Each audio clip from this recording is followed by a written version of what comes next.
قل هل يستوي الذين يعلمون والذين لا يعلمون إنما يتذكر أولو الألباب. أشهد أن لا إله إلا الله.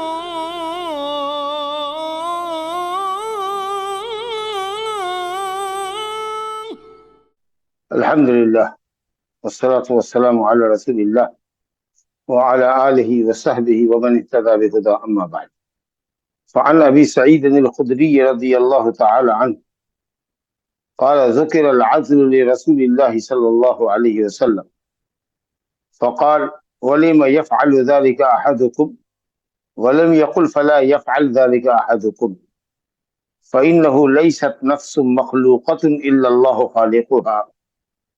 جو باب ہم کل پڑھ رہے تھے کتاب اللعان اور لحوق النسب کا کہ نسب کیسے ثابت ہوتا ہے اور کس سے ثابت ہوگا، اسی ضمن میں آج کے درس کی ابتدائی 3 حدیثیں پیش کی جائیں گی اور اس کے بعد انشاءاللہ ہمارے سامنے کتاب الرضا آئے گا۔ ابھی جو حدیث ہم نے پڑھی ہے اس کا تعلق عزل سے، عین زا لام۔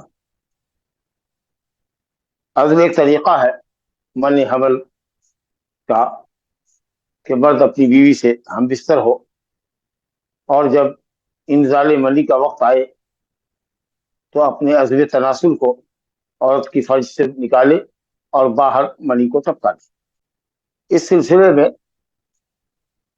ابو سعید خدری رضی اللہ عنہ فرماتے ہیں کہ نبی صلی اللہ علیہ وسلم سے عزل کا ذکر کیا گیا اس سے، اور اس کا حکم آپ صلی اللہ علیہ وسلم سے دریافت کیا گیا کہ ایسا کرنا کیسا ہے۔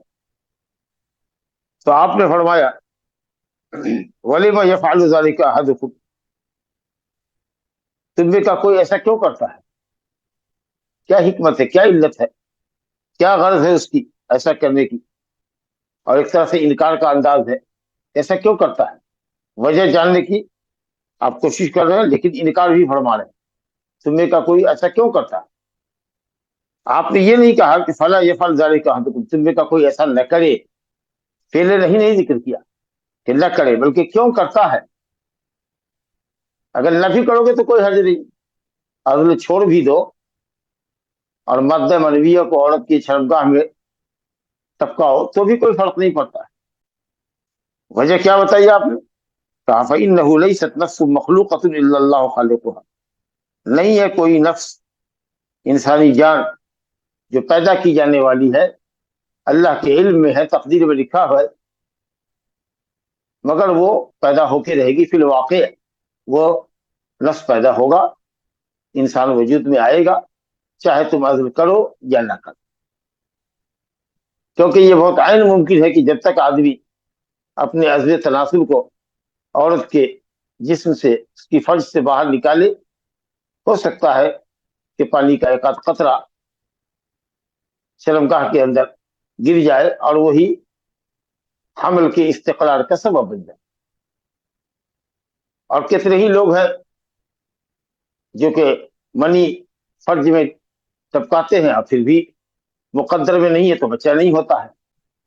تو نبی صلی اللہ علیہ وسلم نے فرمایا کہ کیوں ایسا کرتے ہیں، اور ایک حدیث میں فرمایا لیس علیکم الا تفعلوا، اگر عزل نہ کرو تو بھی کوئی حرج نہیں، لیکن آپ نے ممانعت کے جملے کے ساتھ نہیں فرمایا لا یفعل، تمہیں کا کوئی ایسا نہ کرے، بلکہ یہ کہا کیوں ایسا کرتا ہے، یعنی نہ بھی کرو تو کوئی حرج نہیں، عزل چھوڑ بھی دو تو کوئی حرج نہیں، اللہ پیدا کرنا چاہے گا تو پیدا کر دے گا۔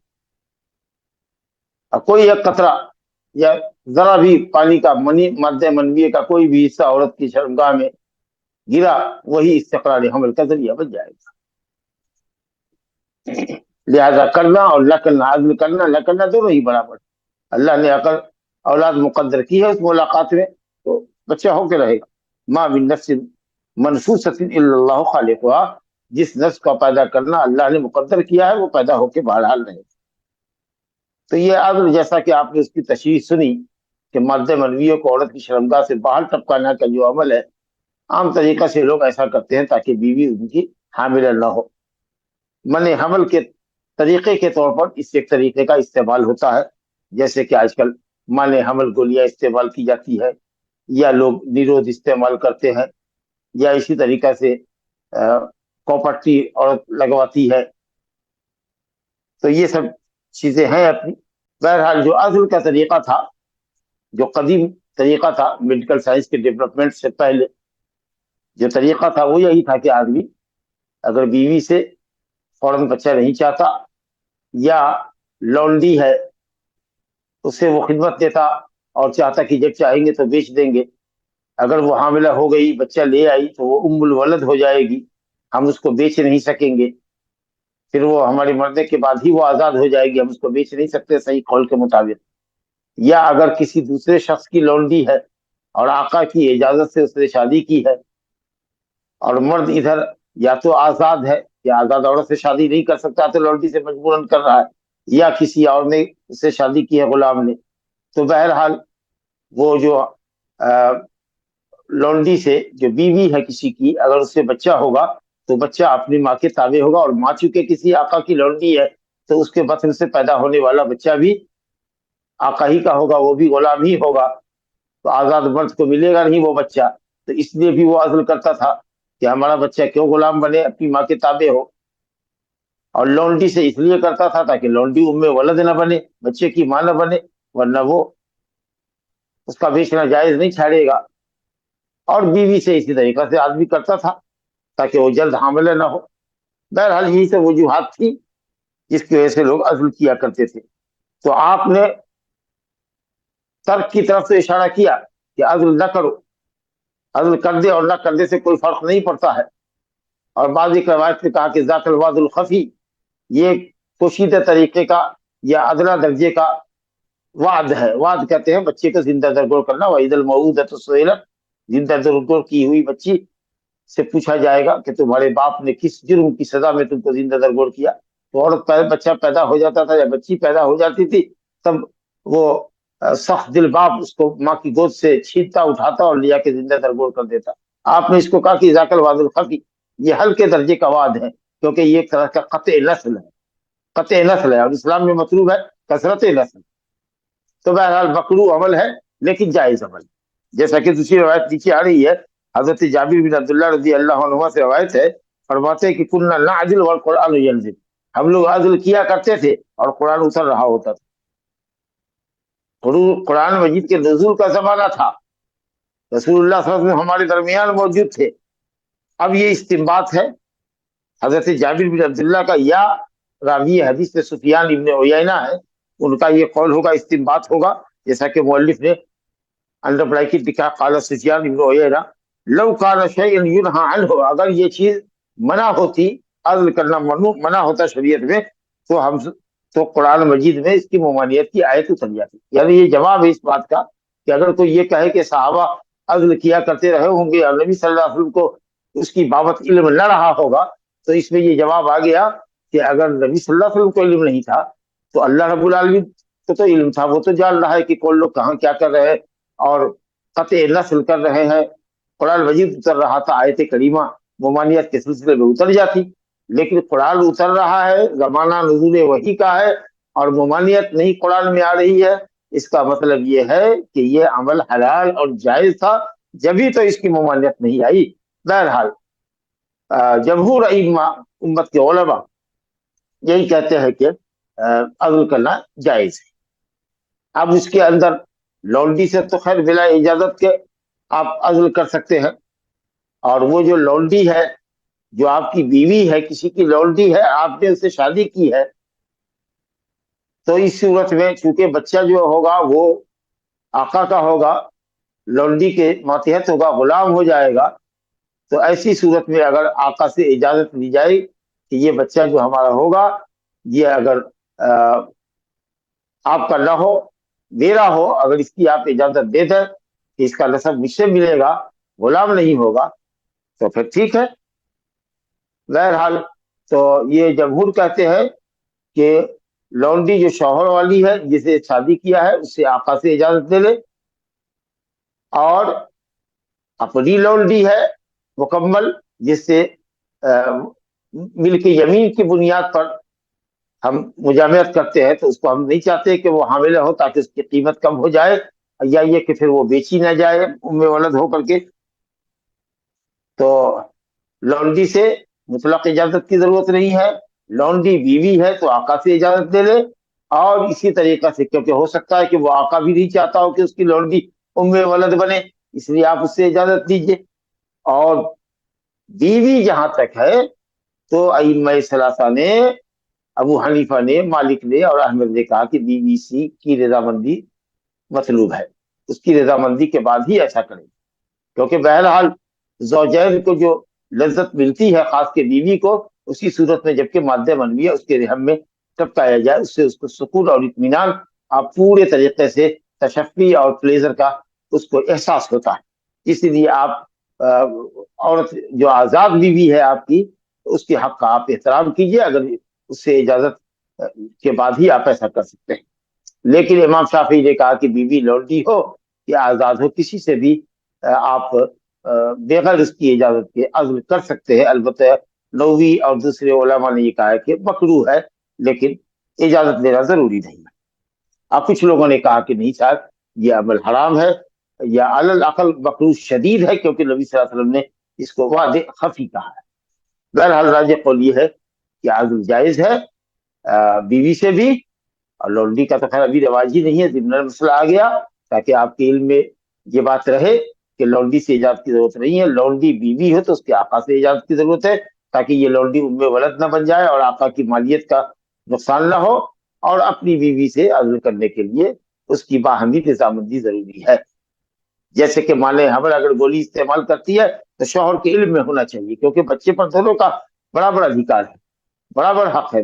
دونوں چاہتے ہیں کہ بال بچہ ہو، تو اگر دونوں کی موافقت ہے کہ کسی شرعی مصلحت کی وجہ سے کچھ دنوں کے لیے، کچھ مہینوں کے لیے، کچھ سالوں کے لیے گیپ کرنے کے لیے اولاد کثرت سے آ رہی ہے، ہر سال آ رہی ہے، 1.5 سال پر آ رہی ہے، اور بچے کی صحیح پرورش برداشت نہیں ہو رہی ہے اور عورت ہمیشہ بیمار رہتی ہے، تو اگر کچھ گیپ کرنا چاہیں تو بہرحال اس طریقہ سے عورت کے لیے ضروری ہے کہ وہ مانے حمل گولی اگر استعمال کرتی ہے تو شوہر کے علم میں ہونا چاہیے. تو اسی طریقے سے اگر مرد مادہ منویہ کو خارج الفرج اگر انزال کرتا ہے، ٹپکاتا ہے، تو عورت کی رضامندی ہونی چاہیے. راجہ قول بھی جمہور کا ہے وہی. چلیے 2 حدیث ہم نے پڑھ لی عزل کے تعلق سے، اور اس کے بعد جو اس باب میں لیان کے باب میں یہ جو عزل کی 2 روایتیں تھی اس کو پڑھا ہے. اور ایک چیز اور بھی ہے کہ انسان اپنی نسبت اپنی نسبت غیر باپ کی طرف نہ کرے. یہ جو ہے نسب، تو جس کا جو بیٹا ہے، جس کا پوتا ہے، جس ماں باپ کی اولاد ہے، جس خاندان سے اس کا تعلق ہے اور اس کا نسب معروف ہے کہ فلاں کا بیٹا ہے، فلاں کا پوتا ہے اور فلاں قبیلے کا ہے، آدمی اپنے نسبت غیر باپ کی طرف نہ کرے. جو اس کا باپ نہیں ہے، جو اس کا دادا نہیں ہے، جس کے قبیلے کا وہ نہیں ہے، اس کی طرف اپنی نسبت کر دے کہ وہ تو فلاں کا بیٹا ہو. اور اس طریقے سے اختلاط نسب ہو جائے اور بہت بڑا فساد یہ ہوگا. تو حدیث ہے ابی ذر رضی اللہ عنہ انه سمع رسول الله صلی اللہ علیہ وسلم يقول ليس من رجل ادعى لغير ابيه وهو يعلم الا كفر ومن ادعى ما ليس له فليس منا وليتبوأ مقعده من النار ومن دعا رجلا بالكفر او قال عدو الله وليس كذلك الا حار عليه كذا عند مسلم وللبخاري نحوه.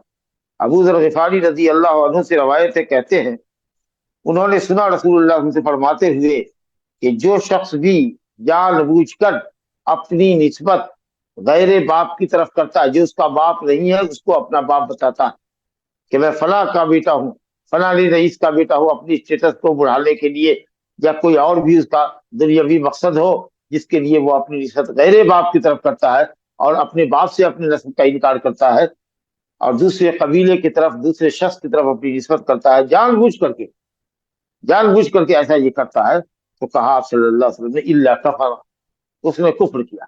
اب ظاہر ہے کہ یہ غیر باپ کی طرف نسبت کرنا ایک معصیت کبیرہ ہے اور اس کو کفر سے تعبیر کیا گیا ہے. تو معصیتوں کے اوپر بھی، سنگین معصیتوں کے اوپر بھی شریعت میں کفر کا اطلاق ہوا ہے. یہ کفر حقیقی نہیں ہے جس کا ارتکاب آدمی کو ملت اسلام سے خارج کر دے. یہ اس کی سنگینی کو بتانے کے لیے اس عمل کی اور اس غیر باپ کی طرف کی یہ ظالمانہ جو نسبت ہے، اس نسبت کی سنگینی کو بتانے کے لیے اس کو کفر سے تعبیر کیا گیا. ورنہ مرتکب کبیرہ اگر اس کبیرہ کو حلال نہ سمجھتا ہو تو پھر جمہور بلکہ اہل سنت والجماعت کے علماء کے نزدیک وہ دائرہ اسلام سے خارج نہیں ہوتا۔ تو یہ کفر کا جو اطلاق اس عمل کے اوپر کیا گیا، یہ اس کی شناعت اور قباحت اور اس کی سنگینی کو بتانے کے لیے۔ اور بعض اہل علم نے کہا کہ اس سے مراد یہ ہے کہ کفر کے قریب ہو گیا، یا کہہ لیجیے کہ کفر نعمت کیا، کہ باپ کوئی اور ہے جس کے نطفے سے وہ پیدا ہوا، ماں اس کی کوئی اور ہے، ماں باپ نے مل کر کے اس کو پالا بڑھایا، اس پر احسان کیا، پڑھایا لکھایا، اور اب وہ اپنے باپ کو نہیں پہچانتا، اپنے باپ کی طرف نسبت کرنے کو درست نہیں سمجھتا، غیر باپ کی طرف نسبت کر رہا ہے۔ اس سے بڑی نمک حرامی اور احسان فراموشی اور کیا ہو؟ تو یہ کفر نعمت ہے۔ اور کسی نے یہ کہا کہ اگر وہ آدمی اس کو حلال سمجھتا ہے تب پھر وہ کفر حقیقی ہوگا۔ تو بہرحال یہ کفر مجازی ہو، گناہ کبیرہ ہو، یا یہ ہے کہ صاحب قریب الکفر ہو گیا ہو، یا یہ کہ کفر نعمت ہو، لیکن بہرحال جب تک اس عمل کو حلال نہیں سمجھتا اس وقت تک وہ ملت اسلام سے خارج نہیں ہوگا۔ وَمَنِ ادَّعَىٰ مَا لَيْسَ لَهُ فَلَيْسَ مِنَّا، اور اسی طریقے سے جو کوئی اپنے لیے وہ دعویٰ کرے جس دعوے کا اس کو حق نہیں ہے، اس میں وہ دعویٰ بھی ہے کہ میں فلاں کا بیٹا ہوں، فلاں کا پوتا ہوں، میرا قبیلہ فلاں ہے، حالانکہ اس قبیلے سے اس کا کوئی تعلق نہیں ہے، یہ جھوٹا دعویٰ ہے اس کا۔ یا اسی طریقے سے کسی نے اپنے لیے ادعائے علم کیا کہ وہ بہت بڑا عالم ہے اور اس کے پاس علم نہیں ہے، اور لوگ جب اس کی باتوں میں آ جاتے ہیں، اس کی چرب زبانی سے متاثر ہو کر کے اس کی آڈیوز ویڈیوز سننے لگتے ہیں، تو وہ علم کے نام پر گمراہی پھیلا رہا ہے۔ بدعات کا زہر لوگوں کے اندر آہستہ آہستہ سویٹ پوائزن اس کے اندر ڈال رہا ہے، اور اسی طریقے سے اس کو کفر اور الحاد کی طرف دعوت دے رہا ہے۔ تو علم کا دعویٰ کرنا اور لوگوں کو اپنی علم سے کہنا استفادہ کرو، حالانکہ اس کے پاس شریعت کا آتھینٹک علم نہیں ہے، تو وہ بھی اس کے اندر داخل ہے کہ وہ مدعی کذاب، علم کا ایسا مدعی ہے، کذاب ہے، کہ جس چیز کا علم نہیں اس کا وہ دعویٰ کرتا ہے اور لوگوں کو اپنی جہالت کے پھندے میں پھنساتا ہے۔ اسی طریقے سے کوئی شخص کسی کے مال پر اپنا دعویٰ کرے اور چرب زبانی سے یا جھوٹے گواہوں کی بدولت اس کو حاصل کرنے میں کورٹ سے کامیاب بھی ہو جائے، تو جو بھی چیز اس پر اس کا حق نہیں ہے اس کا غلط اور بیجا دعویٰ کرنے والے کے متعلق بھی آپ نے فرمایا کہ لیس منا، وہ ہمارا امتی نہیں۔ اور آپ سمجھ سکتے ہیں کہ وعید کی یہ حدیث ہے، اس کی تشریح علماء نے کرنے سے منع کیا ہے، مگر لیسا منا کا یہ مطلب نہیں کہ وہ میری امت سے خارج ہے اور کافر ہے، دین سے خارج ہے، بلکہ یہ سنگین ترین جرم ہے، گناہ، اس لیے آپ نے یہ کہا لیسا منا۔ لیکن اس کی بہت وضاحت نہیں کرنی چاہیے تاکہ جو وعید کا پہلو ہے وہ رہے قائم اور لوگوں کو ڈر رہے اس سے۔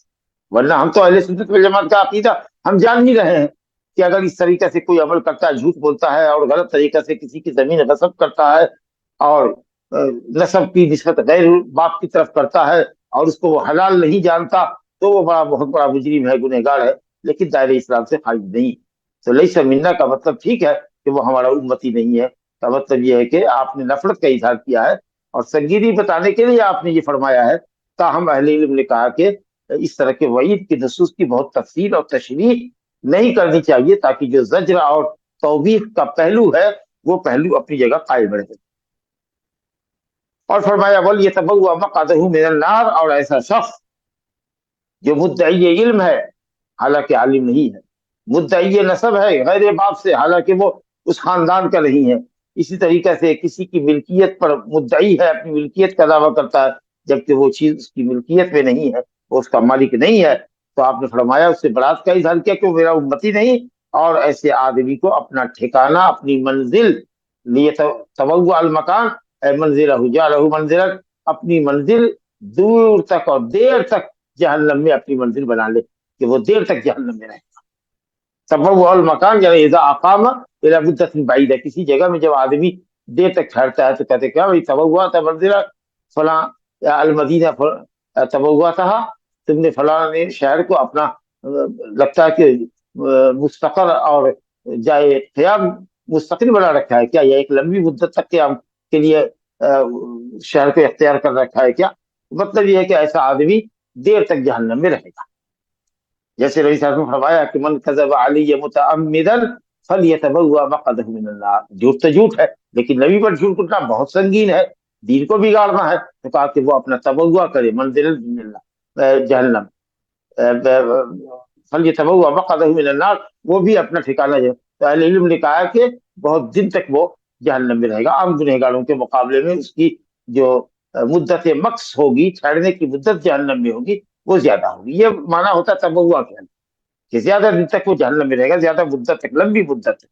تو وہی بات آپ نے یہاں بھی کہی ہے کہ جو آدمی ایسی چیز کا دعویٰ کرے جس کا وہ حقدار نہیں ہے، وہ میرا امتی نہیں ہے، اور وہ اپنا مقعد تبوا کرے جہنم میں، یعنی لمبی مدت کا انتظار کرے کہ وہ جہنم میں لمبی مدت تک کھانے گا، والعیاذ باللہ.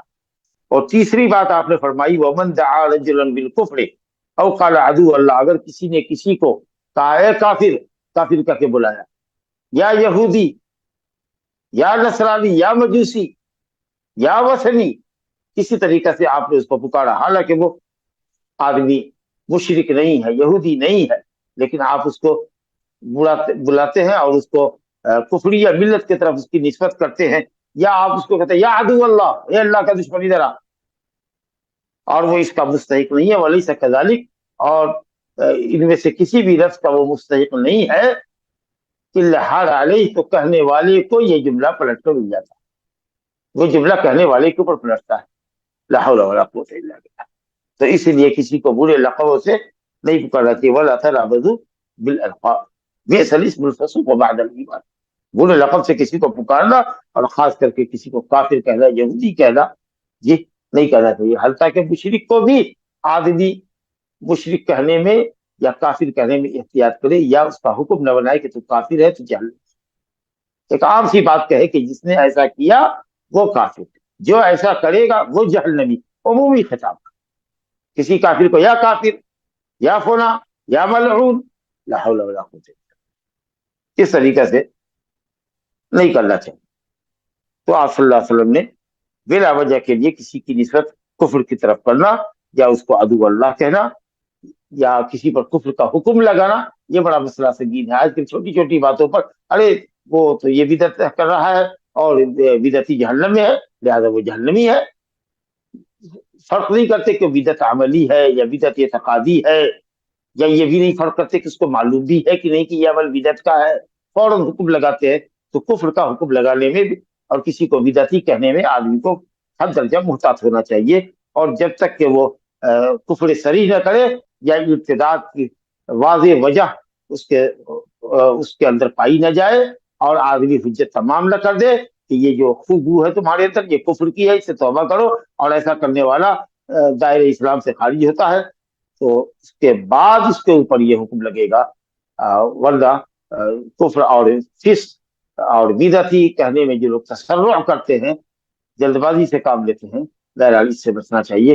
مبادا اگر وہ کافر اور یہودی نہیں ہے تو پھر ایسا ہوگا کہ شاید وہ آپ کی طرف ہی وہ لفظ پلٹ کر آ جائے گا، والعیاذ باللہ. تو یہ 3 حدیث تھی ہمارے ساتھ جو پچھلے باب سے، لحاظ کے باب سے تعلق رکھتی تھی، جو ہم نے پڑھی. اب ہمارے سامنے جو چیپٹر ہے وہ کتاب الرضاع کا ہے. رضاع، را کے فتحے کے ساتھ، رضع یرضع، رضعن، رضعن مصدر کہیے یا اسم مصدر کہیے. رضع الطفل کہتے ہیں جب بچہ پستان کو چوسے، اور یہاں یہ ہے کہ صاحب بچہ، شریعت میں بچہ کسی آدمیہ کا، عورت کا پستان دودھ پینے کے لیے چوسے تو یہ ہے رضعت. اور اس کے سلسلے میں قرآن مجید میں آیت بھی ہے، والوالدات یرضعن اولادہن حولین کاملین، رضاعت کا ذکر ہے. اور محرمات میں ذکر ہے وامہاتکم اللاتی ارضعنکم واخواتکم من الرضاعہ، تمہاری مائیں جنہوں نے تم کو دودھ پلایا ہے وہ تمہارے لیے حرام ہے، اور تمہاری رضائی بہن جس عورت کا تم نے دودھ پیا ہے اس کی تمام بیٹیاں، خواہ وہ تمہارے ساتھ دودھ میں شریک رہی ہوں یا پہلے دودھ پی چکی ہوں یا بعد میں پیدا ہونے والی ہیں، اس عورت کی جتنی بیٹیاں ہیں وہ سب دودھ پینے والے لڑکے یا لڑکی کے رضائی بھائی بہن ہیں. تمام بیٹیاں اس کی رضائی بہن ہوں گی، اور بیٹا ہے تو رضائی بھائی ہوگا. تو یہ کتاب الرضا ہے، اور رضا سے حرمت ثابت ہوتی ہے. ہم حدیث پڑھیں گے. نبی کریم صلی اللہ علیہ وسلم نے فرمایا ہے یحرم من الرضا ما یحرم من النسب، رضا سے وہ تمام رشتے حرام ہوتے ہیں جو نسب سے حرام ہوتے ہیں. اور نسبی محرمات 7 ہیں. حرمت علیکم امہاتکم وبناتکم واخواتکم وخالاتکم وعماتکم وخالاتکم وبنات الاخ وبنات الاخت. حرمت علیکم امہاتکم وبناتکم واخواتکم وعماتکم وخالاتکم وبنات الاخ وبنات الاخت. ماں ہے، بیٹی ہے، بہن ہے، پھوپھی ہے، خالہ ہے، بہنیں ہیں، بھتیجیاں ہیں اور بھانجیاں. سگا بھائی ہو کہ سوتیلا بھائی ہو ماں کے رشتے سے یا باپ کے رشتے سے بھائی ہو، یا اسی طریقے سے بہن سگی ہو یا ماں جائی ہو یا باپ کے رشتے سے ہو، کسی قسم کی بہن ہو، کسی قسم کی بہن ہو، کسی قسم کی بھتیجی ہو، وہ سب حرام ہے. تو یہ 7 محرمات من النسب ہیں. آپ نے فرمایا کہ نسب سے جو عورتیں حرام ہوتی ہیں وہ رضاعت سے بھی حرام ہوتی ہیں. اور یہ حرمت صرف نکاح کی حرمت ہے، نکاح کی حرمت. اور اسی سے یہ سمجھنے بات آتی ہے کہ دودھ شریک لڑکا اپنی ماں کے ساتھ یا دودھ شریک لڑکا اپنی رضائی بہن کے ساتھ بیٹھ سکتا ہے تنہائی میں. رضائی بہن ہے اور بھائی ہے، ایک کمرے میں ہو سکتے ہیں. سفر میں محرم بن سکتا ہے، جو اس کی رضائی محرمات میں سے ہے اس کو وہ دیکھ سکتا ہے، اس کے چہرے کو دیکھ سکتا ہے. تو نکاح حرام ہے اور نظر اور خلوت جائز ہے. سفر کے اندر محرم بن سکتا ہے، لیکن جس طریقے سے ماں کی حرمت ہے، ماں بیٹے کے مال کی وارث، بیٹا باپ کے مال کے وارث، یا اپنی بیٹی ہے جو آپ کے مال کی وارث ہوتی ہے، یا اس سے جو شفقت حنان اور جو پیار ہوتا ہے آدمی کو، ظاہر ہے کہ اس طرح سے رضائی بیٹی کے ساتھ نہیں ہو سکتا. اہل علم نے کہا ہے کہ فطری طور پر انسان، یہ ٹھیک ہے کہ شریعت نے رضاعت کے رشتے سے بھی حرام کیا ہے، لیکن وہ جذبہ قربت کا اور احترام کا اور محرمیت کا وہ جذبہ نہیں ہوتا ہے جو آدمی کو اپنی ماں سے، اپنی بہن سے، اپنی بیٹی سے، اپنی بھتیجی، اپنی بھانجی سے ہوتا ہے. لہذا اگر خوف ہو، لڑکی خوبصورت ہو اور رضائی بھائی ہے یا رضائی باپ ہے، حالانکہ وہ اس کا محرم ہے، لیکن اگر اندیشہ ہو کہ ہو سکتا ہے کہ برائی واقع ہو جائے تو پھر لڑکی محتاط ہے. من بابل احتیاط کہا جا رہا ہے اگر اس طرح کی کیفیت ہو تو، کیونکہ وہاں صرف دودھ کا رشتہ ہے اور یہاں تو دودھ، بلڈ اور خاندانی سب طرح کا ہے، اور بیٹی اپنے نسخے کی ہے اور ہم اپنی ماں کے بطن سے پیدا ہوئے ہیں. تو ظاہر ہے کہ جو قوت اس رشتے میں ہے، نسبی رشتے میں، وہ تو رضاعت کے رشتے میں بہرحال نہیں ہوگی. لیکن شریعت نے حرمت کے اعتبار سے، حرمت نکاح کے اعتبار سے اس کو وہی حق دیا ہے جو نسبی عورتوں سے نکاح کا مسئلہ ہے. بہرحال چلیے تفصیل آتی رہے گی، کس مدت میں رضاعت ہے اور کتنی گھونٹ پینے سے رضاعت ہے، اس کا ذکر انشاءاللہ آگے چل کے آئے گا.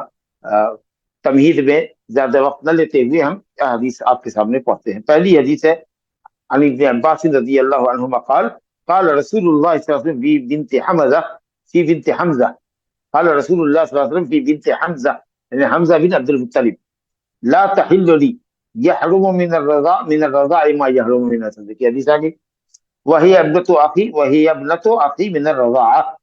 ابن عباس رضی اللہ عنہما فرماتے ہیں، انہوں نے کہا کہ رسول اللہ صلی اللہ علیہ وسلم نے حمزہ بنت عبد المطلب کے تعلق سے فرمایا.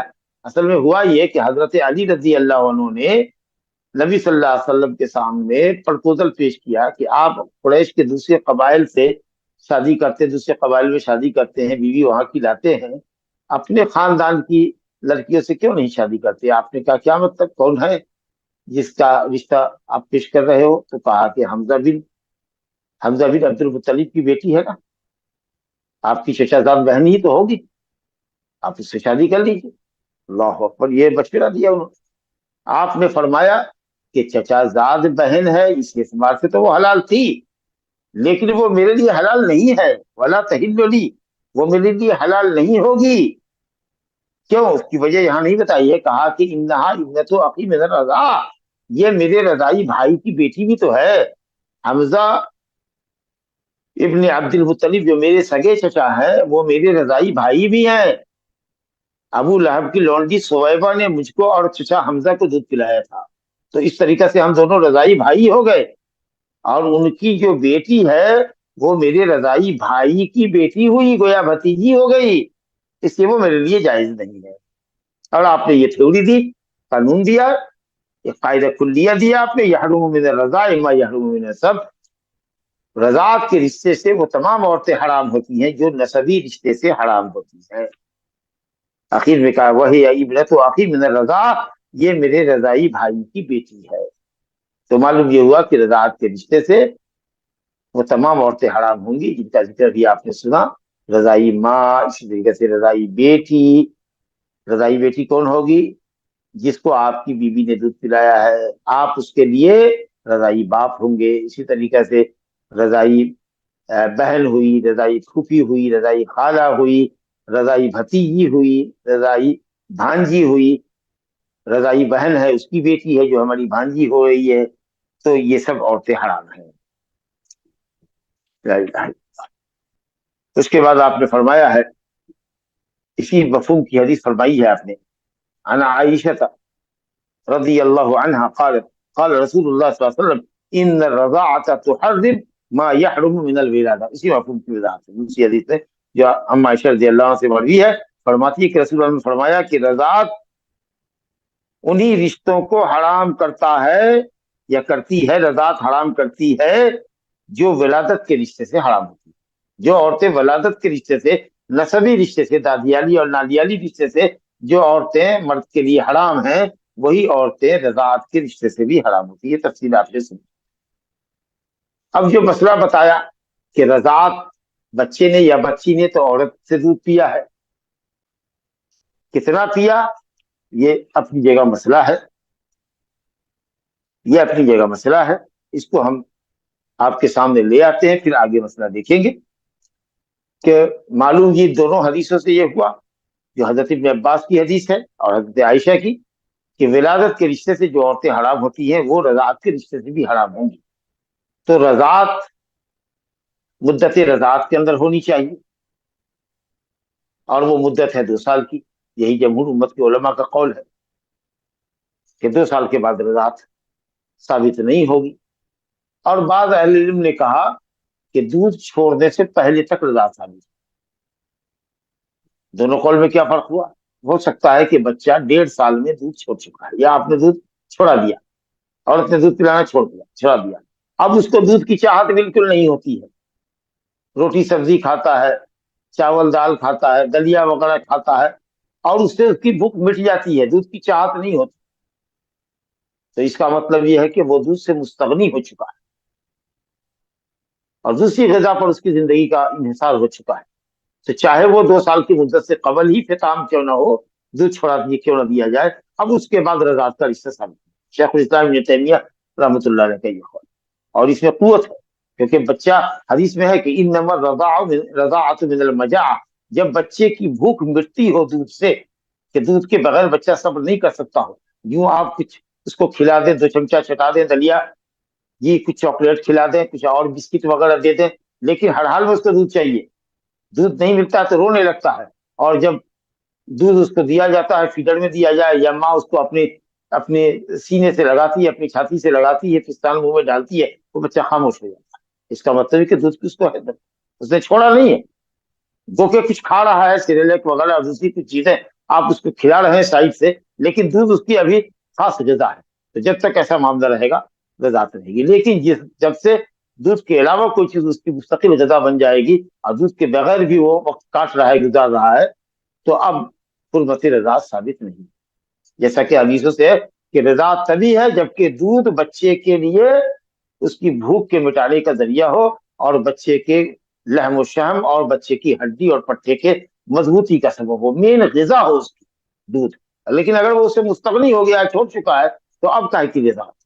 لیکن جمہور اہل علم نے کہا کہ اللہ تعالیٰ نے مدت رضاعت متعین کر دی ہے. والوالدات یرضعن اولادهن حولین کاملین لمن اراد ان یتم الرضاعہ. رضاعت کی پوری مدت 2 سال کی، لہذا 2 سال کے اندر اگر وہ دودھ چھوڑ بھی چکا ہے اور کسی دوسری عورت نے اس کو دودھ پلایا ہے اور مقررہ مقدار پلایا ہے، جس سے اس کا مسئلہ ابھی چل آئے گا، اس مسئلے کے بعد تو رضاعت کا رشتہ ثابت ہو جائے گا. بہرحال اور کچھ اہل علم نے کہا کہ صاحب اگر جو زیادہ مدت ہے اس کا اعتبار کریں گے، مان لیجئے کہ 20 مہینے میں اس نے دودھ چھوڑ دیا ہے تو چلو 4 مہینے کا اور اعتبار کر لیتے ہیں. لیکن بچہ دودھ پیتا ہے اور 2 سال کے بعد بھی پی رہا ہے، اور دودھ اگر چھوڑا دیا جائے تو بہت روتا ہے، کوئی غذا کو قبول نہیں کرتا جب تک کہ دودھ نہ پلایا جائے اس کو، تو اگر ایسی حالت میں 2 سال کے بعد بھی فطام ہوتا ہے تو بھی اس کا اعتبار ہے، کیونکہ وہ دودھ اس کی خاص غذا ہے، تو ایسا بھی ایک قول ہے۔ لیکن جو مشہور اور جمہور کا قول ہے وہ 2 سال کی مدت ہے۔ تو یہ تو مدت کے تعلق سے بات ہوئی۔ اب کتنے گھونٹ بچہ دودھ پیے گا کسی عورت کا، تو وہ اس کی رضائی ماں ہوگی، اس کے لیے کیا مسئلہ ہے؟ تو اس مسئلے میں 3 قول ہے، اور یہ قول جس کی نمائندگی امام ابو حنیفہ اور امام مالک رحمۃ اللہ علیہ کرتے ہیں، اور کچھ صحابہ کچھ تابعین بھی ہیں، تو انہوں نے یہ کہا کہ مطلق دودھ پینا کسی عورت کا رضاعت کے رشتے کو ثابت کر دیتا ہے، اس میں گھونٹ کی کوئی قید نہیں ہے، مطلق۔ چلے اگر 1 چمچے کے برابر بھی دودھ اس کے حلق کے اندر ڈال دیا جائے تو وہ رضاعت کا رشتہ ثابت ہو جائے گا۔ لیکن آپ سمجھ سکتے ہیں کہ 1 چمچے سے تو وہ گوشت پیدا نہیں ہوگا، ہڈی پیدا نہیں ہوگی، اور اس سے اس کی بھوک بھی نہیں جائے گی۔ لیکن ان حضرات نے کہا کہ قرآن مجید میں رضاعت کی آیت مطلق ہے، وَأُمَّهَاتُكُمُ اللَّاتِي أَرْضَعْنَكُمْ، تمہاری مائیں جنہوں نے تم کو دودھ پلایا۔ کتنا پلایا قرآن مجید نے نہیں بتایا، تو قرآن مجید مطلق ہے، لیکن حدیث میں ذکر آئے گا، یہ حدیث اس سلسلے میں آئی ہے۔ تو یہ حضرات کہتے ہیں کہ مطلق ہے، اور مطلق اپنی اطلاق پر ہے۔ تھوڑا بھی پیے دودھ، 1 چمچی کے برابر بھی پیے، چائے کی چمچی کے برابر، تو وہ رضاعت کا رشتہ یہ لوگ ثابت کرتے ہیں۔ کہتے ہیں کہ حرمت کی نسبت رضاعت کی طرف، یحرم من الرضاع ما یحرم من النسب، رضاعت سے رشتہ حرام ہوتا ہے جو نسب سے حرام ہوتا ہے، اس میں مطلق ہے۔ تو یہ حضرات اسی اطلاق سے دلیل دیتے ہیں۔ دوسرے کچھ علماء ہیں، اب وہ غالباً علماء ظاہریہ ہیں، داؤد ابن علی الظاہری، جو ظاہری حدیث پر عمل کرتے ہیں، ان کا قول یہ ہے کہ صاحب 2 مرتبہ بچہ منہ کو پستان میں لے اور دودھ پیے، چھوڑے اپنی مرضی سے، اور پھر اس کے بعد پلٹ کر کے پیے اور پھر چھوڑے، تو 2 مرتبہ پینے سے رضاعت کا رشتہ ثابت نہیں ہوتا۔ نبی صلی اللہ علیہ وسلم نے فرمایا لا تحرم المسۃ ولا المسۃان، 1 مرتبہ چوسنا، چاہے جتنی دیر تک چوستا ہے، منہ لگایا ہے تو جب تک وہ چھوڑے گا نہیں، وہ ایک ہی چوسنی کہلائے گا، ایک ہی مسہ کہلائے گا۔ پھر دوبارہ سے اگر وہ پلٹتا ہے تو پھر دوبارہ مس ہوگا، مس ساتھ سے دوسری مرتبہ چوسنا، سک کرنا، تو یہ 2 چوسنے فرمایا کہ 1 چوسنے سے، 1 مرتبہ چوسنے سے اور 2 مرتبہ چوسنے سے رضاعت کا رشتہ ثابت نہیں ہوتا۔ مسلم شریف کی حدیث۔ اس کا مفہوم کیا ہوا؟ اس کا الٹا، یہ تو منطوق ہوا جو صریح لفظ کی دلالت ہوئی، اس کا مفہوم مخالف، اس کا الٹا معنی کیا ہوا؟ اپوزٹ معنی کہ 2 سے زیادہ اگر پیے گا تو حرمت رضاعت ثابت ہوگی۔ یہ مفہوم سے استدلال کیا، منطق نہیں ہے۔ منطق یہ ہے کہ 1 مرتبہ مس کرنے سے، سک کرنے سے، 2 مرتبہ سک کرنے سے، 2 مرتبہ چوسا ہے، چھوڑا ہے، چوسا ہے، چھوڑا ہے، حرمت کا رشتہ ثابت نہیں ہوا۔ اس کا مطلب یہ ہوا، مفہوم اس کا مخالف مفہوم یہ ہوا کہ 3 مرتبہ، 4 مرتبہ، 5 مرتبہ، یعنی 2 سے زیادہ مرتبہ جب بھی جتنا بھی اس نے چوسا ہے اس سے رضاعت کا رشتہ ثابت ہوا۔ لیکن امام شافعی اور امام احمد رحمۃ اللہ علیہ کہتے ہیں کہ یہ مسح یہ 5 مرتبہ ہونا چاہیے۔ 1 مرتبہ بچے کو پستان میں لگایا، عورت نے گود میں لیا، اس کو پستان میں لگایا، دودھ وہ پینے لگا، پیتے پیتے پیتے پیتے آسودہ ہو کر کے وہ سو گیا، یہ ایک ہی مسح ہوا۔ ایسا مسح 5 مرتبہ ہونا چاہیے۔ 1 مرتبہ بچے نے سک کیا، پیا، چوس رہا ہے، اور اس کے بعد اس کو بیچ میں کھانسی آئی، چھینک آئی، اب اس نے ہٹایا منہ، فوراً پلٹا، تو آپ اس کو دوبارہ نہیں آپ اس کو کاؤنٹ کر سکتے۔ بلکہ اگر عورت کو یہ محسوس ہو کہ بچے کو دودھ نہیں جا رہا ہے، اس پستان میں دودھ کم ہے، دوسرے پستان میں اگر وہ خود سے بدلتی ہے تو بھی وہ ایک ہی مسئلہ۔ لیکن اگر بچہ خود سے چھوڑ دے اور اس کے بعد عورت دوسرے پستان میں لگائے، پھر اس میں سے وہ پینے لگے، تو یہ دوسرا مسئلہ ہوگا۔ اس طریقے سے 5 مرتبہ یہ عمل ہونا چاہیے، چاہے 1 دن میں ہو یا 1 مجلس میں ہو یا 2 مہینے کے وقفے کے ساتھ ہو۔ مدت رضاعت کے اندر اگر کسی عورت نے 5 مرتبہ اس طریقے سے اس کو سک کیا ہے اور دودھ پلایا ہے تو مسئلہ رضاعت ثابت ہوگا، 5 سے کم میں ثابت نہیں۔ اور انشاءاللہ تعالی یہی قول صحیح ہے۔ دلیل مسلم شریف کی روایت ہے عائشہ رضی اللہ عنہا سے، وہ کہتی ہے کہ قرآن مجید میں 10 رضاعت کی آیت اتری تھی۔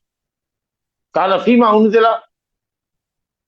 من القرآن 10 رضاعات معلومات یحرمن، قرآن مجید میں 10 رضعات کی آیت اتری تھی جو رشتے کو حرام کرتی، لیکن یہ 10 رضعت والی آیت 5 رضعت والی آیت سے منسوخ ہو گئی یا منسوخ کر دی گئی، تو 5 رضعت رہا۔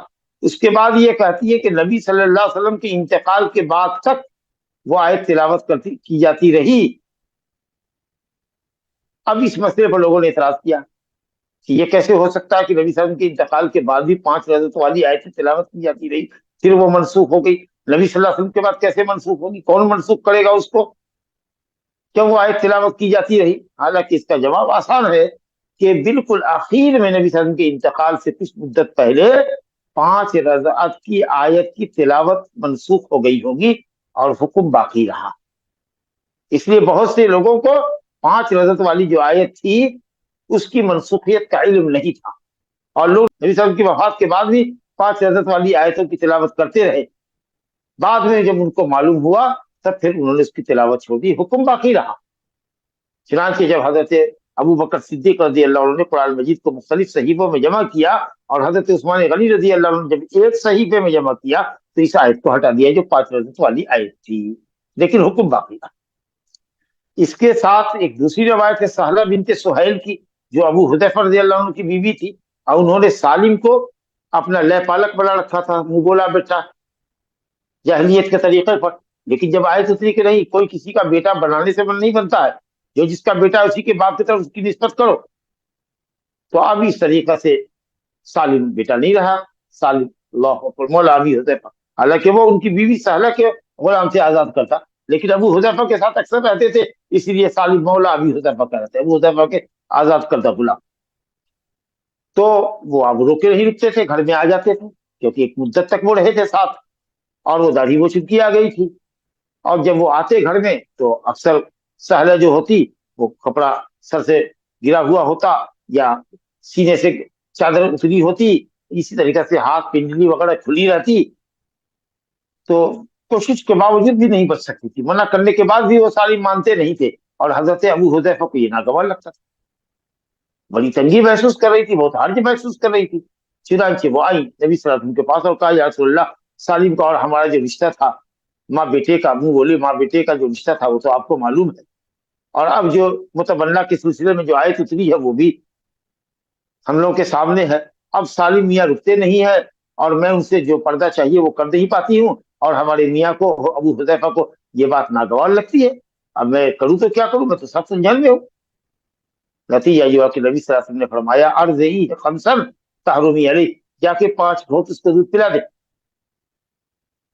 اور تو اس پر حرام ہو جا، تو اس کی رضائی ماں بن جا۔ اللہ اللہ، اب یہ واقعہ ہے، تو اب اس کی بنیاد پر مسئلہ آتا ہے کہ کیا بڑے کو بھی دودھ پلانے سے رضا ثابت ہوگی؟ یہ بھی مسئلہ اپنی جگہ اختلاف ہے، جمہور لوگ کہتے ہیں، جمہور امت کے علماء کہتے ہیں کہ نہیں، تب بھائی یہ واقعہ کا خاص یہ منسوخ ہے، بھی منسوخ کی کیا دلیل ہے؟ کا وہی جو آپ نے فرمایا کہ رضاعت وہ ہے جو جس سے بچے کے اندر گوشت پیدا ہو، ہڈی مضبوط ہو، رگ پٹھے مضبوط ہوں، جس سے بچے کی بھوک جائے، اور یہ تو بالغ آدمی ہے، اس کی خوراک تو کچھ اور ہے، گوشت سے تو اس کا، عورت کے پاس گوشت سے تو اس کا گوشت نہیں بڑھے گا، تو بہرحال وہ سب جو حدیثیں ہے وہ اس واقعے کے لیے ناسخ ہے، کیا پتہ کہ وہ پہلے کی ہے کہ یہ بات کی ہے، تقدیم اور تاخیر کا علم ہونا چاہیے نا کہ کون حدیث پہلے کی ہے کون حدیث بعد کی ہے، تبھی آپ اس کو منسوخ قرار دیں گے، اور یہ علم نہیں ہے تو پھر لوگوں نے یہ کہا کہ دوسرا جواب یہ ہے کہ اس واقعہ کو سالم کے ساتھ خاص کر لیا جائے، سالم اور سہلہ کے ساتھ، اور بعض اہل علم نے کہا، حضرت عائشہ رضی اللہ عنہ کہتی تھی اور حضرت علی رضی اللہ عنہ سے بھی مروی ہے کہ کوئی کسی بھی بالغ کو دودھ پلا دے تو اس کی رضائی ماں بن جائے، چنانچہ حضرت عائشہ جس کسی کو پسند کرتی تھی کہ وہ آیا کرے بیٹھا کرے اور سامنے وہ بیٹھے، تو کہتی تھی وہ اپنی بہن کو یا بہن بیٹیوں کو یا بھائی کی بیویوں کو کہ تم اس کو دودھ پلا دو تاکہ یہ ہماری بھانجی بن جائے، بھتیجی بن جائے، بہن کی بیٹی بن جائے، بھائی کی بیٹی بن جائے، تو میں اس کی پھوپھی بن جاؤں گی یا میں اس کی خالہ بن جاؤں گی، تو اس طرح کا وہ فتویٰ دیا کرتی تھی۔ ایک مسئلہ تو یہ ہے کہ صاحب ارضائے کبیر بھی جائز ہے، اور جمہور نے کہا کہ ارضائے کبیر بالکل نہیں ہے، اور یہ واقعہ سالم کے ساتھ خاص ہے یا منسوخ ہے، اور کچھ لوگوں نے کہا جو شیخ الاسلام ابن تیمیہ کہتے ہیں وَلَهُ وَجَاحَةٌ مِنَ الْقَوْلِ، اور اس قول کی کوئی مضبوط بنیاد لگ رہی ہے اور وہ یہ ہے کہ اگر کسی کا معاملہ سالم جیسا ہو اور سہلا جیسا ہو اور عورت حرج اور تنگی محسوس کر رہی ہو اور اس کو دودھ پلا کر کے رسوبت رضاعت ثابت کرنا چاہتی ہو، اگر اس طرح کی حرج اور تنگی کا مسئلہ آ جائے جو سالم اور ابو حذیفہ کی بیوی سہلہ کے معاملے میں تھا، تو اس طریقہ سے مخصوص حالات میں اگر عورت دودھ پلاتی ہے تو وضاحت کا رشتہ ثابت ہو جائے گا۔ اب یہ جو جوان آدمی کیا اس کے پستال میں منہ لگا کے دودھ پیے گا؟ علماء نے کہا کہ نہیں، بلکہ وہ دودھ کسی میں پوٹ میں گاڑ دے گی اور اس کو وہ 5 مرتبہ اگر 5 گھونٹ لے لیتا ہے تو رضاعت کا رشتہ اس سے ثابت ہو جائے گا۔ چلیے، تو یہ بڑے کی رضاعت کے سلسلے میں بات ہوئی۔ چھوٹے کی رضاعت آپ نے سمجھ لی کہ مدت رضاعت 2 سال ہے، یا 2 سال سے پہلے اگر دودھ چھوڑا دیا جائے اور بچہ مستغنی ہو جائے دودھ سے تو کیا اس کے بعد بھی رضاعت ثابت ہوگی یا نہیں؟ اور 2 سال کے بعد بھی اگر بچہ دودھ سے مستغنی نہیں ہو رہا ہے، رو رہا ہے، چلا رہا ہے دودھ کے لیے، تو کیا وہ مدت پرولونگ ہوگی کہ نہیں ہوگی؟ یہ ابھی آپ نے ملاحظہ کیا۔ جمہور دیکھا کہ 2 سال سے پہلے چھوڑانے کا کوئی اعتبار نہیں، 2 سال کے بعد پلانے کا کوئی اعتبار نہیں۔ اب کچھ لوگوں نے کہا نہیں، ختام کا اعتبار کریں گے، جب بچہ دودھ سے مستغنی ہو جائے، چاہے 2 سال سے پہلے ہو کہ 2 سال کے بعد ہو، جب تک دودھ اس کی حاجت ہے، اس کی غذا ہے اور دودھ کے بغیر رہ نہیں سکتا، ہم اس کا اعتبار کریں گے۔ شیخ الاسلام ابن تیمیہ رحمۃ اللہ علیہ کا۔ تو یہ صغیر اور یہ کبیر کا مسئلہ آپ نے سنا۔ اور گھونٹوں کے مسئلے میں ہم سے جہاں یہ بات آ گئی تو حنابلہ اور شافعیہ نے کہا کہ 5 گھونٹ کم سے کم ہونا چاہیے۔ اور گھونٹ کا ڈیفینیشن آپ نے سمجھا نا کہ 1 مرتبہ بچے نے پستان منہ میں لیا، جب تک وہ چوستا رہا وہ 1 ہی گھونٹ ہوگا، اگر چھینک آئی اور ہٹایا اور پھر وہ پلٹا فوراً تو وہ 1 ہی ہوگا۔ اس طریقے سے 5 رضعت ہونی چاہیے، ایک مجلس میں ہو یا 5 الگ الگ مجلس میں ہو، یا فیڈر میں اگر اس نے اپنا دودھ نکال کر کے بچے کو پلایا ہے اور بچہ پیتے پیتے اس نے چھوڑ دیا، سو گیا، یا اب نہیں پینے کی طبیعت ہے، پھر اس دودھ کو رکھ دیا، پھر دوبارہ سے پلایا، تو اس طریقے سے بھی 5 مرتبہ اگر اس کو دودھ پلاتی ہے، چاہے پستان میں لگا کے پلائے، یا یہ ہے کہ ساتھ فیڈر میں رکھ کر کے پلائے، یا چمچی سے اس کو پلاتی رہے، بہرحال دونوں ہی صورت میں مس کرنے سے ہو، سک کرنے سے ہوگا، یا شرب کرنے سے، پینے سے، ڈرنک سے ہو، دونوں ہی صورت میں رشتہ ثابت ہو جائے گا۔ لیکن کتنا؟ 5 رضعت۔ اب جو راجح یہی قول ہے 5 رضعت والا، یہ جواب دیتے ہیں حنفیہ اور مالکیہ کو کہ جس آیت سے اور حدیث سے آپ استدلال کرتے ہیں وہ مطلق ہے، اور یہ حدیثیں جو ہمارے پاس مسلم کی ہے یہ 5 رضعت کو متعین کرتی ہے، لہذا مطلق ان دلیلوں کی وجہ سے مقید ہو جائے اور یہ عام خاص ہو جائے گا، اور خاص عام پر مقدم ہو جائے گا۔ یہ جواب ان کو ہے۔ اور جو لوگ کہتے ہیں کہ 2 مرتبہ چوسنے سے حرمت ثابت نہیں ہوگی، 3 سے ہوگی، تو ان کو یہ کہا کہ یہ 3 کا جو آپ نے مسئلہ دیا ہے یہ مفہوم مخالف سے، کیونکہ حدیث میں کہ 1 چوسنی سے 2 چوسنی سے ثابت نہیں ہوتا ہے، اس کا مفہوم یہ ہوا الٹا مفہوم کے 3 سے ہوگا، تو آپ مفہوم سے استدلال کرتے ہیں۔ مفہوم سے استدلال کمزور ہوتا ہے منطوق کے مقابلے میں، اور یہاں ہمارے پاس سری روایت ہے سہلہ بنت سہیل اور سالم کے واقعے میں کہ نبی صلی اللہ علیہ وسلم نے فرمایا ارضعیہ خمس رضعات، 5 مرتبہ جا کر دودھ پلا دو اور تم اس پر حرام ہو جاؤ گی۔ تو یہ حدیث منطوق ہے، صریح ہے کہ 5 ہونا چاہیے، اور آپ کی جو حدیث ہے کہ 2 مرتبہ سے نہیں ہوگا، مفہوم یہ ہے کہ 3 مرتبہ سے ہوگا، تو مفہوم اور یہاں منطوق اگر اس میں ٹکراؤ ہو تو منطوق مقدم ہوتا ہے، لہذا راجح قول یہ کہ 5 رضعت ہونی چاہیے۔ اور بہتر ہے کہ یہ جو کوئی عورت کسی کو دودھ پلاتی ہے نوٹ کر لے کہ کب کب تاریخ میں اس نے الگ الگ گھونٹ اس کو پلائے ہیں، الگ الگ مرتبہ 5 رضعت ہوئی ہے، کون ہے، کس کا بیٹا تھا، وہ کیا نام تھا اس کا، اور اس عورت سے کتنے بچوں نے دودھ پیا ہے، یہ ساری تفصیلات ڈیٹ کے حساب سے رکھے تاکہ اگر کبھی ضرورت پڑے تو اس کو پیش کیا جا سکے، اور یہ حرمت اور حلت کے مسئلے میں بد احتیاطی نہ ہو۔ چلیے ہم اب دوسری حدیث پڑھتے ہیں، میرا خیال ہے کہ وقت بھی قریب ہو رہا ہے۔ تو تیسری حدیث ہمارے پاس یہ تھی۔ اب ایک مسئلہ ہے یہ کہ دودھ تو پلایا عورت نے، لیکن وہ دودھ عورت کے پستال میں اترا کہاں سے؟ مرد کی وجہ سے، کہ مرد نے اپنی بیوی سے صحبت کی، اس کو حاملہ بنایا، عورت نے بچہ جنا، یا قریب الولادہ تھی تو مس کیریج ہو گیا، اس کے بعد بھی بچی عورت کے پستال میں دودھ ہے، اس کو اس نے بچے کو پلایا ہے، تو بنیادی طور پر عورت کے پستان میں دودھ کا سبب اس کا شوہر ہوا۔ اس تفسیر کی روشنی میں جو آپ نے سنا، تو اگرچہ دودھ پلایا ہے عورت نے، لیکن رشتہ محرمیت ثابت ہوگا مرد سے بھی، یعنی دودھ پلانے والی جس طریقے سے دودھ پینے والے بچے لڑکا ہو یا لڑکی ہو اس کی ماں ہوگی، اسی طریقے سے اس کا شوہر اس کا رضائی باپ ہوگا. اس کو فقہا کی اصطلاح میں کہتے ہیں لبن الفحل، یعنی وہ لبن جس کی نسبت مذکر کی طرف کی جائے. تو جس طرح پلانے والی اس کی ماں، جس مرد کی وہ بیوی ہے اور جس کی مجامعت کے نتیجے میں وہ حاملہ ہوئی ہے اور دودھ آئی ہے اترا ہے اس کو، تو وہ مرد ہی اس کا رضائی باپ ہوگا. اس کا بھائی رضائی چچا ہوگا، اس کی ماں رضائی دادی ہوگی، اس کی بہن رضائی پھوپھی ہوگی. جیسے دودھ پلانے والی عورت اس کی رضائی ماں، اس کی بہن رضائی خالہ، اس کی ماں رضائی نانی، اسی طریقے سے دونوں طرف سے رشتہ چلے گا. جیسے نسب میں دادیالی اور نانیالی رشتے حرام ہوتے ہیں، جہاں پھوپھی حرام ہے وہیں خالہ بھی حرام ہے، جہاں دادی حرام ہے وہیں نانی حرام ہے.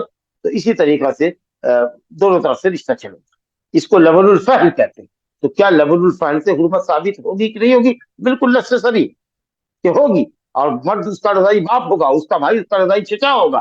تو جو ظاہریہ علماء کہتے ہیں کہ نہیں، عورت نے دودھ پلایا ہے مرد نے نہیں، لہذا حرمت کا رشتہ صرف عورت سے چلے گا، یہ قول غلط ہے. چاروں ائمہ تقریباً اس مسئلے میں ہے کہ لبن الفحل یحرم، مرد سے بھی رشتہ حرمت ثابت ہوگا، یعنی اس کا باپ ہوگا، اس کی بہن اس کی پھوپھی وغیرہ ہوگی، جیسا کہ میں نے تفصیل بتایا. اب یہ دیکھیے یہ حدیث ہے. حضرت عائشہ رضی اللہ عنہا بتاتی ہیں کہ ان افلا اخا ابو القیس، افلا نام کا آدمی جو ابو القیس کا بھائی ہے، یہ اخا ابو القیس جو ہے افلا سے بدل ہے، عطف بیان ہے اس کا. افلا کون؟ ارے بھائی ابو القیس کا بھائی، جس کی بیوی نے، ابو القیس کی بیوی نے مجھ کو دودھ پلایا تھا. تو ابو القیس اس رشتے سے کیا ہوا؟ رضائی باپ، اور اس کا بھائی افلا رضائی چچا. تو آیت حجاب کے اترنے کے بعد وہ میرے پاس آئے اور میرے گھر میں میرے سامنے آنا چاہتے تھے، وجہ لوجہ، آمنے سامنے فیس ٹو فیس بات کرنا چاہتے تھے. حجاب کی آیت سے پہلے کیوں؟ اسے کہ حجاب کی آیت سے پہلے تو کوئی بھی کسی کے سامنے منہ کھول کر کے جاتی تھی، اس وقت حجاب واجب نہیں تھا.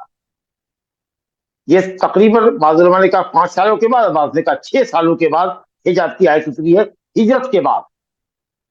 تو اس کے بعد یہ آئے صاحب، کیونکہ دیکھا جنگ احد کے اندر حضرت عائشہ اور حضرت ام سلیم پائنچہ چڑھائے ہوئے پنڈلی کو کھولے ہوئے بھاگتی دوڑتی میدان میں تھی، اور زخمیوں کی مرہم پٹی کرتی تھی، ان کو گھسیٹ کے لاتی تھی، اٹھا کے لاتی تھی خیمے میں، اور ان کو پانی اور پلاتی تھی اور مرہم پٹی کرتی تھی. تو اس وقت شیرا کھولنا حلال تھا. اس لیے بہت سی حدیثوں میں جس میں آتا ہے کہ فلاں مرد فلاں کے پاس گیا، تو اہل علم جواب دیتے ہیں کہ صاحب یہ حجاب کی آیت سے پہلے کے واقعات ہو سکتے ہیں، کیونکہ حجاب کی آیت بہرحال 6 سالوں کے بعد اتری. تو یہی کہہ رہی ہے کہ حجاب کی آیت کے اترنے کے بعد افلا جو ابو القیس کا بھائی ہے وہ میرے پاس آیا، اور اس نے گھر میں آنے کی اجازت مجھ سے مانگی کہ میں کیا آ سکتا ہوں. تو میں نے کہا واللہ لا آذن له حتى استاذن النبي صلی اللہ علیہ وسلم، اللہ کی قسم میں ان کو اجازت نہیں دے سکتی جب تک کہ میں نبی صلی اللہ علیہ وسلم سے دریافت نہ کروں. یہ دیکھیے عالمہ فقیہ، ان کو نہیں معلوم ہے، یا تو یہ نہیں معلوم ہوگا شخص کا حال کہ یہ واقعی میرا چچا ہے کہ نہیں ہے، یہ ابو القیس کا بھائی ہے بھی کہ نہیں ہے، یہ نہیں معلوم رہا ہوگا. یا یہ ہے کہ لبن الفحل بھی حرمت کو ثابت کرتا ہے، اور حرمت کا رشتہ دودھ پینے والے بچے یا بچی کا اس عورت کے شوہر سے اور اس کے بھائی سے اور اس کی پھوپھی سے اور اس کی ماں سے بھی ثابت ہوتا ہے. یہ مسئلہ پتہ نہیں تھا. تو کہا کہ جب تک نبی صلی اللہ علیہ وسلم پوچھ نہیں لیتی میں اجازت نہیں دوں. اور یہ کہتی ہیں کہ ابو القیس کے بھائی کا مسئلہ ہے. ارے ابو القیس نے ہم کو دودھ نہیں پلایا، ابو القیس کی بیوی نے پلایا. تو رشتہ تو ہمارا حرمت کا ثابت ہوگا ابو القیس کی بیوی سے، اس کے بیٹے سے، نہ کہ مرد سے. اللہ ولکن ارضعتنی امرأۃ ابو القیس، ابو القیس کی بیوی نے مجھ کو دودھ پلایا. تو ابو القیس میرا باپ کو رضائی باپ کہاں سے ہوا؟ اور جب وہ رضائی باپ نہیں ہوا تو یہ رضائی چچا کیسے ہوا؟ بہرحال نبی صلی اللہ علیہ وسلم تشریف لے آئے.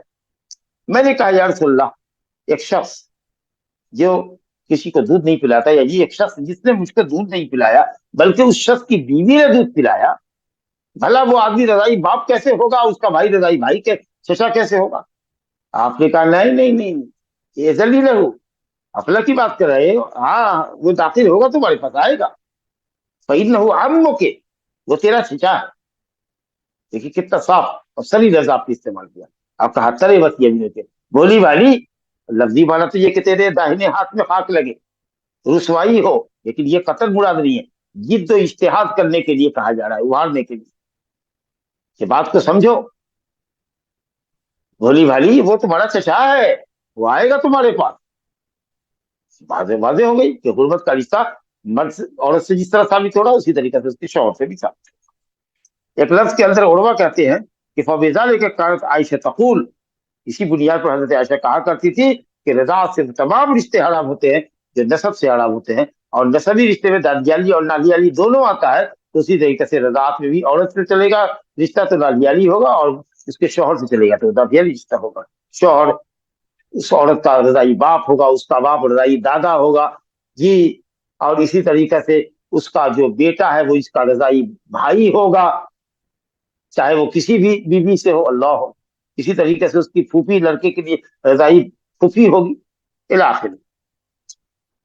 ایک لفظ میں ہے، یہ بخاری کا ہی لفظ ہے، کہا کہ افلا نے مجھ سے اجازت طلب کی، میں نے اجازت نہیں دی، تو انہوں نے کہا کہ تم مجھ سے پردہ کرتی ہو. ارے میں تو تمہارا چچا ہوں. میں نے کہا کیسے؟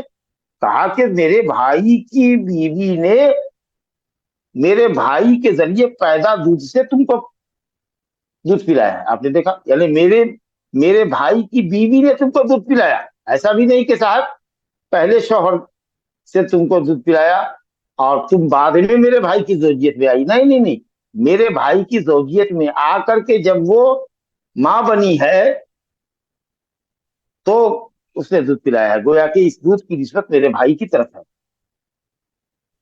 جی. یہ نہیں کہ پہلے شوہر کی زوجیت میں تھی تب اس کو پلایا، تب تو اس مرد سے افلا اور ابو القیس سے تو کوئی رشتہ ہی نہیں ہوگا. مطلب کہ ابو القیس کی بیوی نے دودھ پلایا، اس دودھ کو پلایا اپنی پستان سے جو دودھ کے ابو القیس کی زوجیت میں رہتے ہوئے اس کے پستان میں اترا تھا، یعنی ابو القیس کی حاملہ عورت اور اس کے بچے کی ماں بنی تھی. کہا کہ کہا کہ ارزاد کی عبرات و آخی، میرے بھائی کی بیوی نے تم کو دودھ پلایا ہے، بلبن آخی، بلبن آخی، میرے بھائی کے دودھ سے، یعنی میرا بھائی اس دودھ کا سبب ہے. قالت، کہتی ہے کہ فسألت رسول اللہ صلی اللہ علیہ وسلم، جب میں نے پوچھا تو کہا صدق افلا، افلا نے صحیح کہا، اجازت ہو. طلبت یمینہ، طلبت کا معنی تو لغوی معنی ہوتا ہے افتقر، رسوا ہو جانا، محتاج ہو جانا. عرب ایسا بولتے ہیں، بددعائیہ کلمہ ہے لیکن بددعا مقصود نہیں ہوتا. چلیے، وعنہا، حضرت عائشہ رضی اللہ عنہ کی روایت ہے اسی مفہوم میں. کہتی ہے کہ نبی صلی اللہ علیہ وسلم ایک مرتبہ میرے پاس تشریف لائے اور میرے پاس وہاں بیٹھا ہوا تھا ایک آدمی. اب یہاں حضرت عائشہ کو معلوم تھا کہ رضائی بھائی بھی ہوتا ہے، رضائی باپ بھی ہوتا ہے، رضائی چچا بھی ہوتا ہے.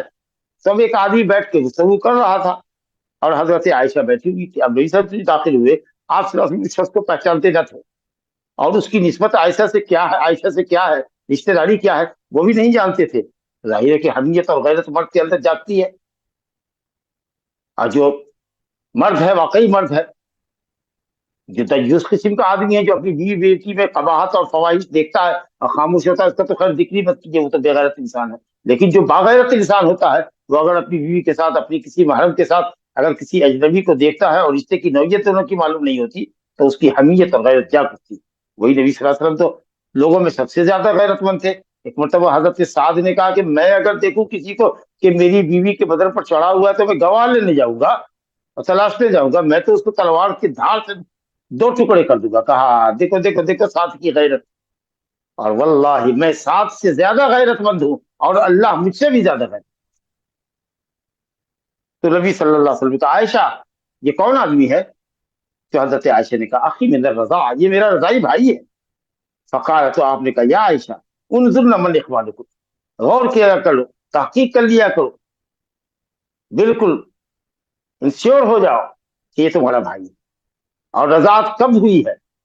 رضاعت تبھی ہوتی ہے جبکہ رضاعت بھوک مٹانے کا بچے کے لیے ذریعہ ہو. انما الرضاعۃ من المجاع، اس پیریڈ میں ہوتی ہے جبکہ دودھ بچے کی خوراک ہو اور بچے کی بھوک مٹتی ہو. یوں کچھ دلیا چٹا دینے سے، دو ایک بسکٹ پانی میں ڈبا ڈبا کر نرم کر کے کھلا دینے سے بچہ آسودہ نہیں ہوتا، پھر بھی اس کو دودھ ہی کی ضرورت ہے. چیختا چلاتا رہتا ہے اور جیسے ہی عورت گود میں لیتی ہے اور اس کو اپنی پستان سے لگاتی ہے بچہ خاموش ہو جاتا ہے اور پی لیتا ہے. اس کا مطلب یہ ہے کہ دودھ ہی اس کی اصل بنیادی غذا ہے. تو یہ دیکھنا ہے کہ پیریڈ میں یعنی دودھ پینے کی مدت میں جب دودھ بچے کی بنیادی غذا اس وقت پلایا ہے، اس کے بعد پلایا ہے، گویا رضاعت کے پیریڈ میں ہوئی ہے کہ نہیں ہوئی ہے، اس بات کی تحقیق ہونی چاہیے، اور پھر اتنی رضاعت ہونی چاہیے۔ حدیثوں کی روشنی میں یہ میری طرف سے اضافہ ہے کہ اتنی رضعتیں ہونی چاہیے جتنی رضعتیں حدیث میں ہیں کہ 5 الگ الگ رضعتیں ہونی چاہیے۔ چلیے صاحب، اب یہ 2 حدیث ہے، میرا خیال ہے کہ وقت کافی زیادہ ہو جائے گا، ہم تو چاہتے تھے کہ یہ رضاعت کا باب ختم ہو جاتا، لیکن چلیے توکل اللہ، اس کو اگلے درس میں رکھتے ہیں انشاءاللہ تعالی، وباللہ التوفیق۔ جزاک اللہ خیرا واحسن الجزا شیخ۔ بھیا لا الہ الا اللہ۔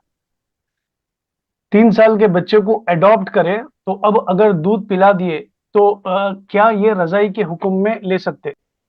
نہیں لے سکتے، نہیں لے سکتے، ایسی حالت کوئی نہیں ہے کہ آپ اس کو اپنا بیٹا ہی بنا لیں، دودھ کا رشتے سے بیٹا بنا لیں۔ اگلا سوال ہے شیخ، ملک ڈونیشن کا ملک ڈونیشن کے بارے میں کیا ہے؟ کبھی کوئی بھی آدمی اگر کسی کے یہاں پیے گا تو کوئی ڈونیشن نہیں ہے، اگر وہ پیے گا کسی عورت سے، چاہے وہ اس کے پستان سے لگ کے پیے بچہ یا فیڈر میں پیے، رضاعت کا رشتہ ثابت ہوگا۔ اور ضروری ہے یہ سمجھ لیا جائے کہ کسی مومنہ متقیہ کا دودھ پلانا چاہیے، کافرہ کا دودھ نہیں ہو، یہودی یا عیسائیہ کا دودھ نہیں ہو۔ اسی طریقے سے کوئی عورت فاسق ہے، فاجر ہے، برے اخلاق کی ہے، یا اس کو کوڑھ اور جذام کی بیماری ہے، یا کوئی اور دوسرے متعدی امراض ہے، اس طرح کا دودھ بچے کو نہیں پلانا چاہیے تاکہ اس کی صحت کے لیے نقصان دہ نہ ہو۔ تو اگر مومنہ متقیہ ہے اور آپ کے پاس، آپ کی بیوی کے پاس دودھ نہیں ہے اور مصنوعی دودھ سے ڈاکٹر نے منع کیا ہے یا بچے کی صحت بہت خراب رہتی ہے، تو کسی آیا کو آپ دیکھ لیجئے جو اس کو دودھ پلانے والی ہو، بشرطے کہ دیندار اور شریف عورت ہو، اور اگر وہ اس کو دودھ پلاتی ہے ایک مدت کے لیے، آپ اس کو اس کی اجرت دیجئے، بچے کے دوائی علاج کا پیسہ دیجیے یا دوائی علاج کرائیے، اور رضاعت کی جو مدت یا جو اس نے اجرت رکھی ہے ماہوار، وہ اجرت اس کو اجرت دیجیے، اور اس کے بعد وہ اس سے رشتہ رضاعت کا ثابت ہوگا۔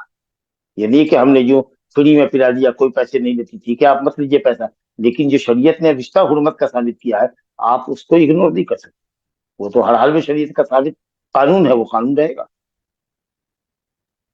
کیا سگی ماں اور سوتیلی ماں کے حقوق برابر ہوتے ہیں؟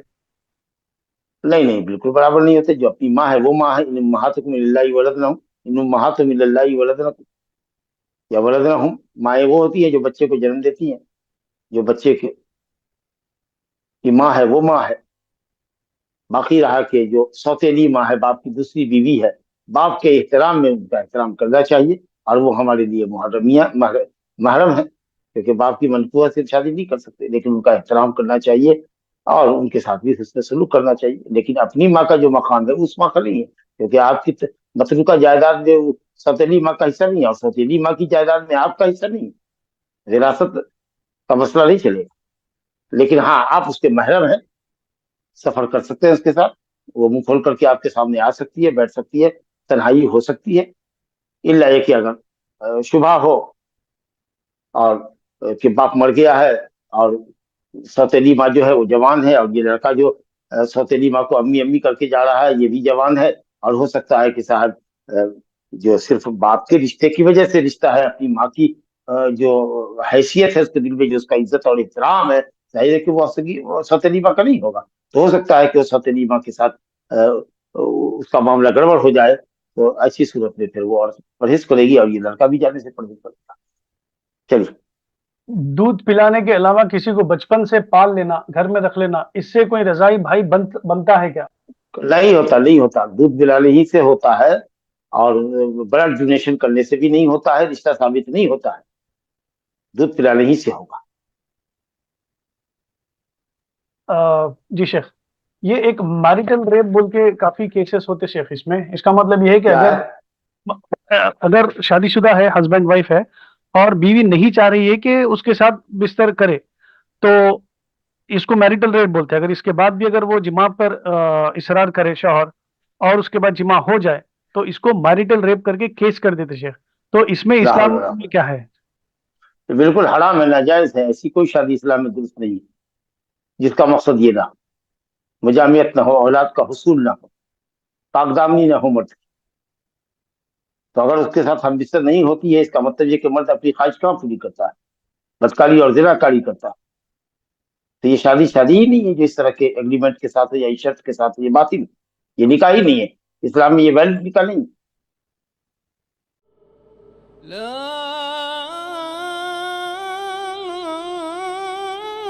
إله إلا الله.